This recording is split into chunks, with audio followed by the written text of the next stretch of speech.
Good afternoon, students. Always I start with good morning, although it is at noon. Good afternoon. आप लोगों को नमस्कार, शुभ मध्याह्न। कारक फिर से हम लोग पढ़ें। कारक कारक किसे कहते हैं? क्रिया का जिससे सीधा संबंध हो उसे कारक कहते हैं। कारक 8 होते हैं: कर्ता, कर्म, करण, संप्रदान, अपादान, संबंध, अधिकरण और संबोधन। मैंने कल एक फोटो भी भेजा था आप लोगों को। कर्ता प्रथमा विभक्ति, ये आप लोगों को भेजा था मैंने। व्हाट्सएप में भी भेजा था, शायद नहीं, व्हाट्सएप पे नहीं भेजा था, इसमें हाँ, स्नैप पे मैंने भेजा था। तो उसको तुम लोग, उसमें एकदम बिल्कुल क्लियर था। तो अब थोड़ा हम लोग देखें, है ना। कर्ता कारक कौन है? कर्ता जो क्रिया को संपादित करता है उसे कर्ता कहते हैं। ये मैंने भेजा था, ये देखो, ये कर्ता कारक, कर्ता कारक प्रथमा विभक्ति, बालक पठति, ये कर्ता है।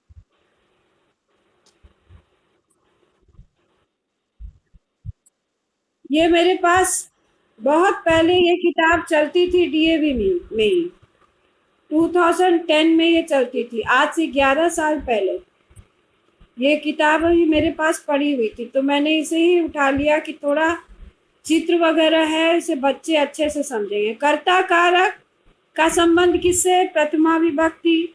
इसमें कौन करता है? बाल, हाँ, बालिका पठति में कौन करता है?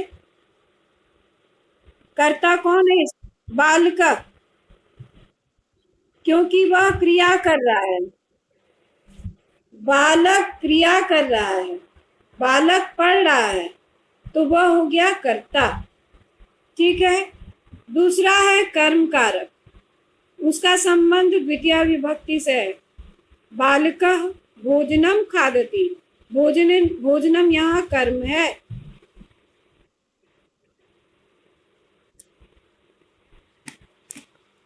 तो कर्ता कारक किसे कहते हैं? जो क्रिया को संपादित करता है उसे कर्ता कहते हैं। राम पठति, श्याम पठति, लेखक लिखति। तो इसमें लेखक करता है, श्याम करता है और राम करता है। सब में यहाँ प्रथमा विभक्ति लगी। अब आगे हम और भी प्रथमा विभक्ति के बारे में जाने कि जब हम नहीं, वो तो क्रिया है, वो क्रिया है। विभक्ति लगती है संज्ञा में, संज्ञा अथवा सर्वनाम में विभक्ति लगती है। क्रिया धातु रूप है, वर्ब है, उसमें विभक्ति नहीं लगती है। विभक्ति सिर्फ संज्ञा और सर्वनाम में लगती है। अब समझ गए? अब देखो प्रथमा विभक्ति, लता पठति। लता में कौन सी विभक्ति लग गई? प्रथमा। लता, लते, लता, शब्द रूप पढ़े हो लता का?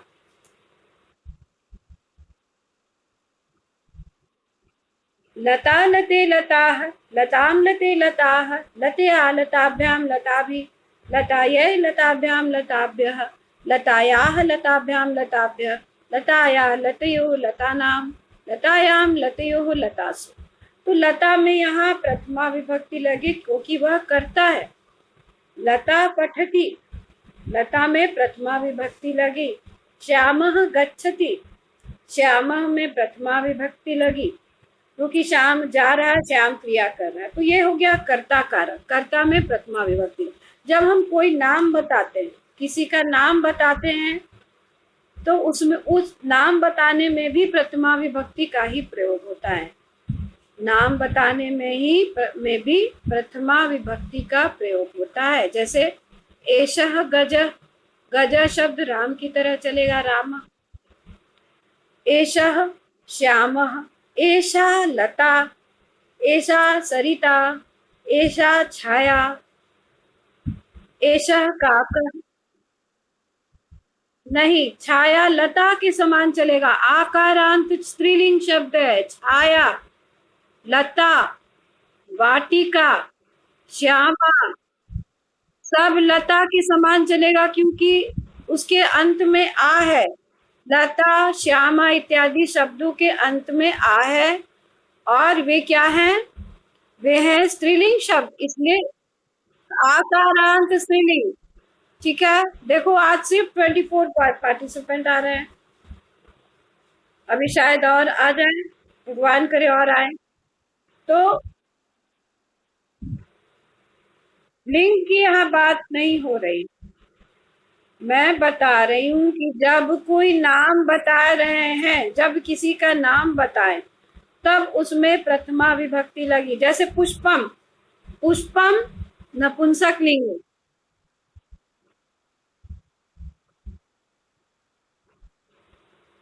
अब बताती हूँ कि प्रथमा विभक्ति कर्ता कारक में लगता है। कर्ता क्या होता है? सबसे पहले ये समझो कि कर्ता क्या होता है। कर्ता जो किसी क्रिया को करने वाला होता है, जिसी किसी कर्ता कहते हैं, बिल्कुल। अब जैसे तुम पढ़ रही हो, तुम पढ़ रही हो, मोबाइल से पढ़ रही हो, तुम पढ़ रही हो, तो यहाँ कर्ता कौन है? तुम। हाँ, तो तुम वहां करता हो। मैं पढ़ा रही हूँ, तो मैं यहाँ क्या हो गया? कर्ता। इसका अध्यापिका पाठयति, कर्ता हो गया। और कर्ता में हमेशा प्रथमा विभक्ति। तुम्हारा नाम क्या है? जिसने अभी प्रश्न किया, क्या नाम है तुम्हारा, बताओ। हाँ, तो अनुष्का पठती, अनुष्का में यहाँ प्रथमा विभक्ति लगी। अनुष्का शब्द का रूप चलेगा लता के समान। और कोई है वहां पे जो रिस्पॉन्स कर रहा है? शाश्वत, तो शाश्वतः पठती, तो शाश्वत पढ़ रहा है। तो ये देखना है कि जो करता है उसमें प्रथमा विभक्ति लगती है। और जब किसी का नाम बताए, कोई वस्तु का नाम, कोई व्यक्ति का नाम, किसी भी संज्ञा का नाम बता रहे हैं, कोई चीज का नाम बता रहे हैं, तो उस नाम बताने के समय में उसमें विभक्ति क्या लगाएंगे? उस शब्द की विभक्ति क्या होगी? हमेशा प्रथमा। अभिधेय मात्रे प्रथमा, मतलब अभिधान अर्थ में। अभिधान मतलब नाम। तो जब नाम बता रहे हैं किसी चीज का, तो उसमें प्रथमा विभक्ति लगी। कर्ता का संबंध प्रथमा, अभी हम बताए ना, कर्ता का संबंध प्रथमा विभक्ति। ये देखो, ये देखो, कर्ता कारक प्रथमा विभक्ति। अब तुम बताओ कर्ता कौन है? जो कि कार्य को करता है। हाँ, तो इसमें प्रथमा विभक्ति लगी। जैसे अब यहाँ देखो, ग्रीन, ये ग्रीन है। बालका पठती, बालक में यहाँ प्रथमा विभक्ति लगी। अब देखो, हाँ हाँ हाँ, ठीक है।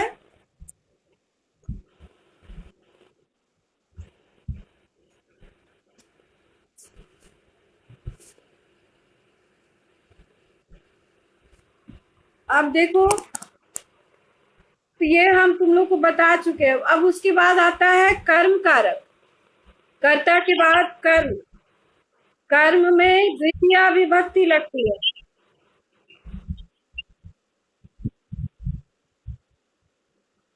जिसके देखो, कर्ता की क्रिया का फल जिस पर पड़े उसे कर्म कहते हैं। हाँ हाँ, जैसे हाँ, उस कर्म में द्वितीया विभक्ति थी, तो कर्ता की क्रिया का फल जिस पर पड़े उसे कर्म कहते हैं और कर्म में द्वितीया विभक्ति लगती है। जैसे ते उद्यानम गच्छन्ति, ते उद्यानम गच्छन्ति, तो उद्यानम में द्वितीया विभक्ति लगी। उद्यानम में द्वितीया विभक्ति। हम्म अहम भोजनम खादामी, तो यहाँ पे कौन कर्म है? अहम भोजनम भोजनम, वेरी गुड। अहम कर्ता, देखो तुम लोग को आ गया ना। और खादामी क्या है? खादामी क्या है? खादामी क्रिया है। खादामी क्रिया है। अब इसके बाद अभी बहुत सारा देखो। ते ते चंद्रम पश्यंती, वे चंद्र को देखते हैं। ते, तो चंद्रम यहाँ कर्म हो गया। उसके बाद हम बताए थे उपपद विभक्ति। ध्यान दो, उपपद विभक्ति।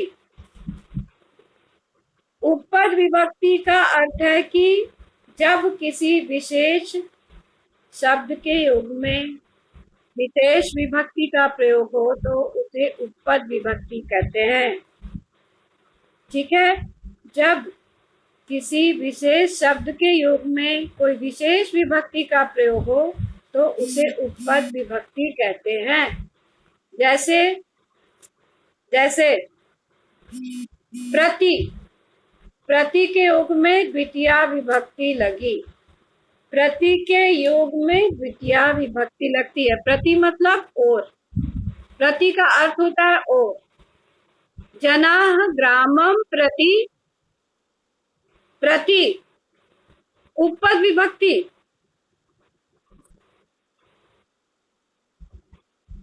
उपपद विभक्ति नहीं समझ में आ रहा है? देखो, हाँ, द्वितीया विभक्ति विशिष्ट प्रयोग। द्वितीया विभक्ति का विशेष प्रयोग कहाँ होता है? समझ गए? ये उपपद विभक्ति है। उपपद विभक्ति क्या है? उपपद विभक्ति जब किसी विशेष शब्द के योग में कोई विशेष विभक्ति का प्रयोग हो तो उसे उपपद विभक्ति कहते हैं। ठीक है, जब, अब देखो यहाँ पे प्रति, सबसे पहले हम बता रहे हैं प्रति। देखो हम कल भी बताए हैं तुम लोग को। प्रति, प्रति मतलब और, टूवर्ड्स। अब और कैसे समझाएं? ये उपपद विभक्ति है और इसके योग में हमेशा कौन सी विभक्ति लगेगी? द्वितीया। सह ग्रामम, ग्रामम में देखो यहाँ द्वितीया लगी है।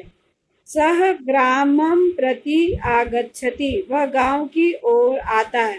प्रति कारणात् ग्राम शब्दे द्वितीया, यह व्यक्ति जो है वो गांव की ओर आ रहा है। देखो गांव की ओर, ग्रामम प्रति आगच्छति, तो ग्रामम में यहाँ कौन सी विभक्ति लगी?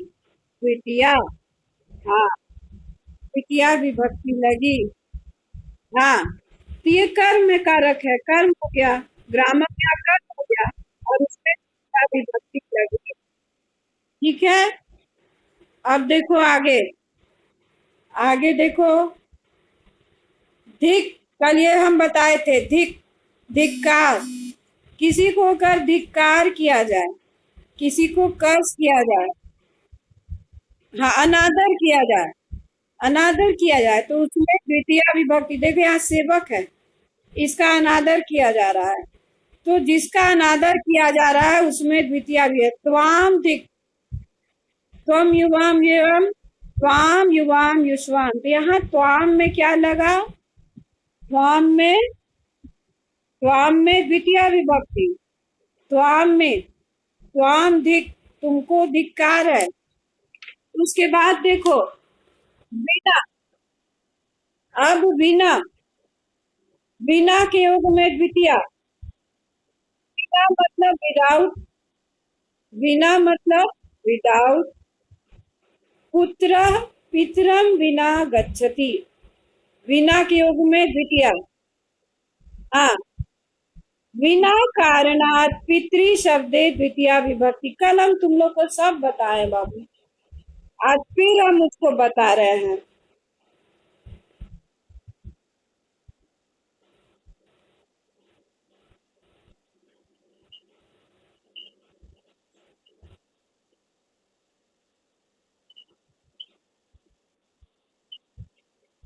कारण से, बिना कारणात पितृ शब्दे, बिना के योग में द्वितीया विभक्ति लगी। पिता शब्द में द्वितीया, पिता पितरौ पितरः पितरम पितरौ पितॄन्, पितरम उस तरह से रूप चलता है। जनक आसान होगा, जनक राम के समान चलेगा। जनकः जनकौ जनका जनकम, पुत्र जनकम बिना गच्छति, पुत्र जनक के बिना जाता है। यहाँ द्वितीया विभक्ति लगी, बिना के योग में द्वितीया। उसके बाद है, अब ये तो रक्ष, ये हम अभी नहीं बताएंगे। देखो, परितः के योग में द्वितीया, परितः मतलब चारों ओर, परितः मतलब चारों ओर, समझ गए। पृथ्वी परितः जलम अस्ति, पृथ्वी शब्द में द्वितीया, पृथ्वी के चारों ओर जल है, यह पृथ्वी है। पृथ्वी परितः जलम अस्ति, पृथ्वी के चारों ओर जल है। पृथ्वी परितः जलम अस्ति, पृथ्वी में यहाँ द्वितीया विभक्ति लगी। परितः कारणात् पृथ्वी शब्दे द्वितीया विभक्ति, परितः के कारण, परितः उपपद विभक्ति है, समझ गए। यहाँ बिना उपपद विभक्ति है, यहाँ परितः उपपद विभक्ति है, इसके कारण यहाँ पर क्या लगी? द्वितीया विभक्ति। पृथ्वी शब्द में द्वितीया विभक्ति, हाँ परितः उपपद है, बिना भी उपपद है, इसके योग में द्वितीया। हालांकि बिना में द्वितीया भी लग सकता है, तृतीया भी लग सकता है और पंचमी।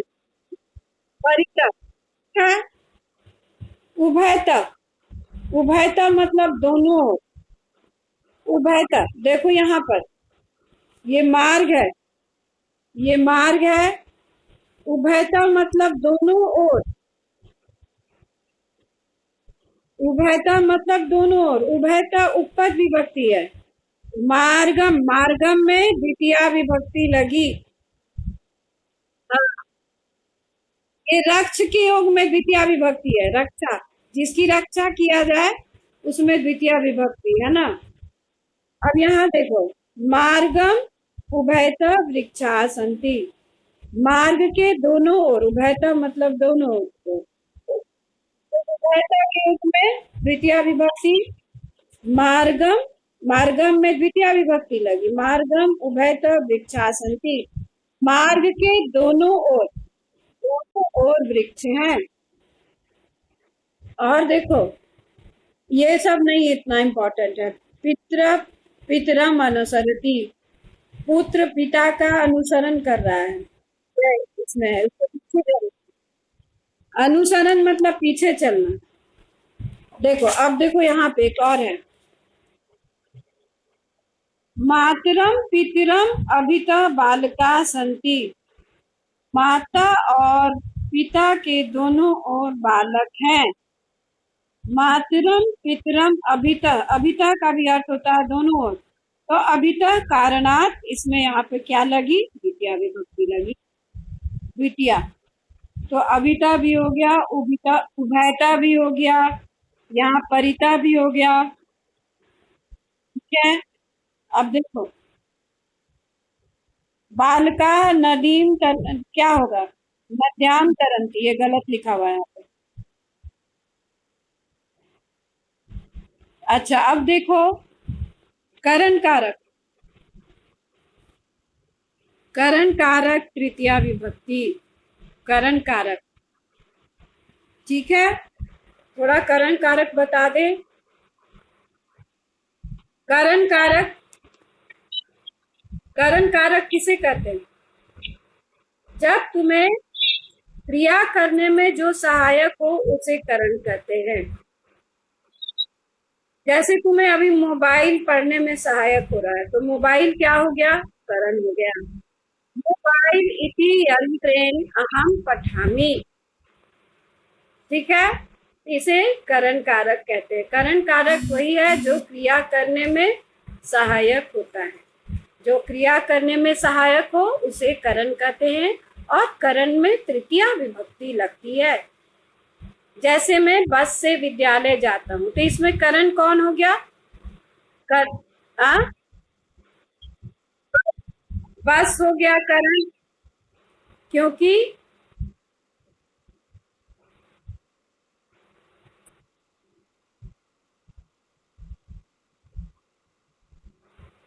हाँ